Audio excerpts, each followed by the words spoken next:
Olá, vamos bater um papo com o repórter cinematográfico Jaime Prado, funcionário do Instituto Lauro de Souza Lima há 36 anos. Jaime, seja bem-vindo ao Câmara Livre. Muito obrigado, Mara. Eu que agradeço, pelo convite e também para falar um pouco da história da qual eu sou apaixonado por ela, e vivenciando essa história já há mais de 36 anos. Então fala para nós, quando que começou a sua história com o hospital? Bom, a minha história começou, na verdade, em 1968. Um sábado, eu saí da minha casa, peguei uma bicicleta que eu tinha, saí pedalando e fui pro hospital ainda, Hospital Lauro de Souza Lima.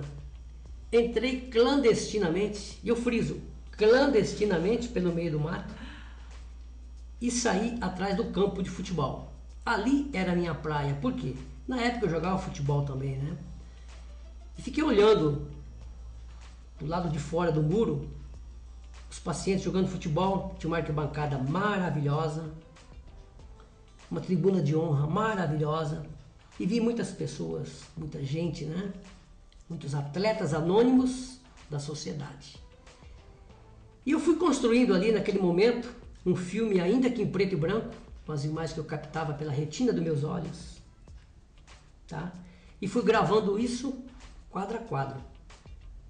Coincidência ou não, ou alguma obra do destino, depois de 8 anos eu voltei a fazer um concurso para tornar funcionário do Hospital Lauro de Souza Lima. Lembro como se fosse hoje, como se fosse o primeiro dia que eu estivesse chegando lá, Tinha 14 pessoas, Eu fui um dos quartos a fazer o concurso porque tinha um jogo de futebol.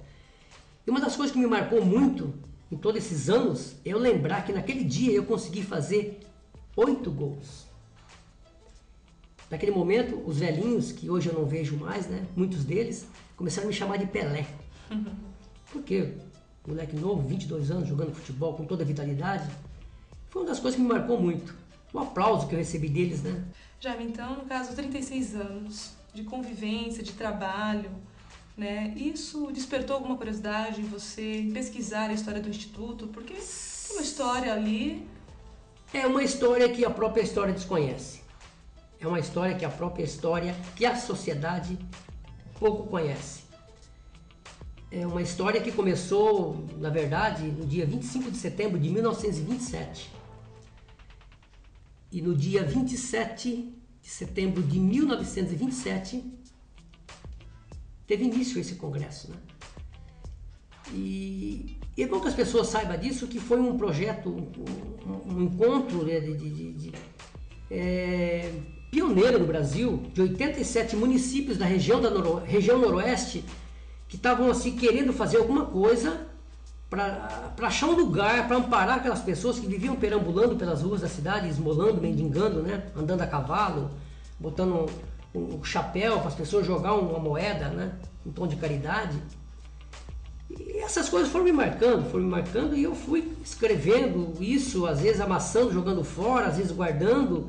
E hoje me dou o luxo de ter no meu arquivo muito material escrito, ter 8.000 fotos guardadas, digitalizadas, coisas que hoje eu tenho, e infelizmente a instituição não tem, porque as pessoas não têm, porque eu recebo muito isso e vou guardando com o maior carinho. São histórias que você vem hoje compartilhar um pouco conosco. São histórias que eu venho com muito prazer compartilhar com você, pessoal pessoal que nos acompanha. Pessoal da Câmara Livre, é isso? Sim, Câmara Livre. Que vai acompanhar um pouco daquela história que as pessoas não sabem, que a sociedade ainda desconhece. Estamos conversando com Jaime Prado, funcionário público do Instituto Lauro de Souza Lima. Jaime, recentemente aconteceu um fato bem interessante. Tempo, essa palavra lembra alguma coisa para você? Lembra muito. Tempo me lembra das coisas que eu fiz, das coisas que eu pretendo fazer, das coisas que eu fiz há algum tempo, E o tempo é uma coisa bacana, porque o tempo mostra tudo aquilo que você fez, que você quer fazer, que você pretende fazer. Falando em tempo, Mara, me vem uma coisa muito interessante.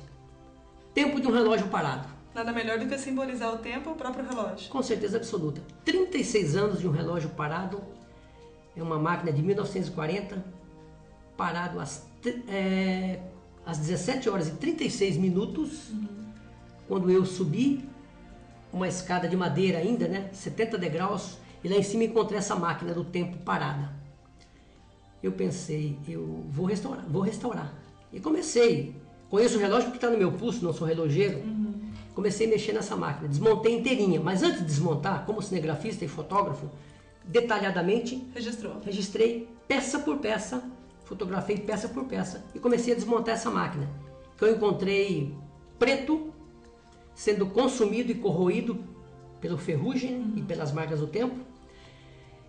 No dia 26/6/2007, eu comecei a desmontar.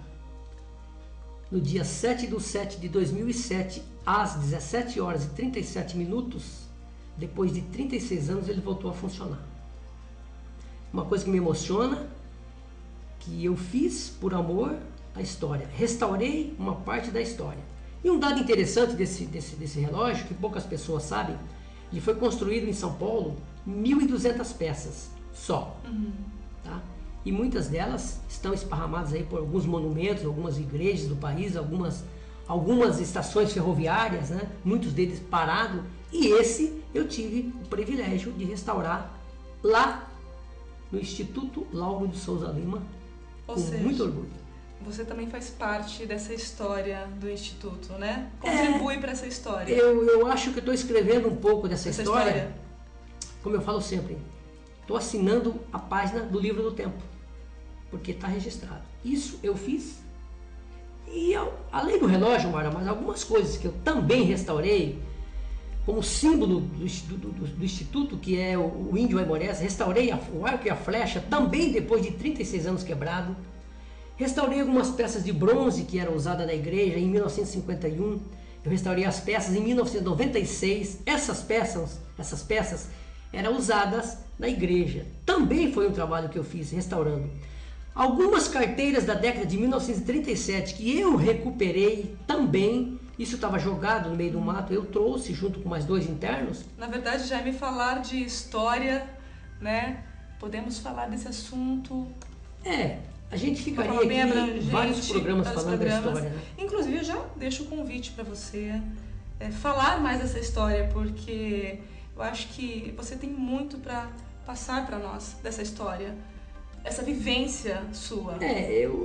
Hoje eu acho que o que eu fui aprendendo, o que eu fui construindo, o que eu fui vendo, ouvindo e assistindo. E eu falo sempre, alguns jovens hoje com 70, 80, 90 anos de idade me dão subsídio dessa história do passado para que eu viva o presente. Porque ainda o presente é a herança do passado. E a gente conta com você numa próxima oportunidade para falar mais dessa história, Jaime. Muito obrigado, eu agradeço o Câmera Livre por essa oportunidade, você, o Ailton, né, por ter me convidado a falar um pouco da história que a própria história desconhece, que a sociedade bauruense ainda pouco conhece. E para quem quer conhecer um pouco mais do seu trabalho, dessa história que você tem construído, né, qual é o seu contato? Eu estou aí na internet, né, tem minha página História em Preto e Branco, estou aí no Café História do Rio de Janeiro, com várias fotos em preto e branco, estou com muito trabalho exposto, estou aí agora numa página... Bauru Vista do Alto, estou botando muitas fotos minhas. E tem o meu blog, né? jprado2o.blogspot.com. Lá tem tudo esse material com datas, com textos e principalmente de tudo isso, fotos em preto e branco, viu, gente? É a minha paixão. E se você tiver alguma sugestão, o nosso e-mail é contato@cameralivre.net.br.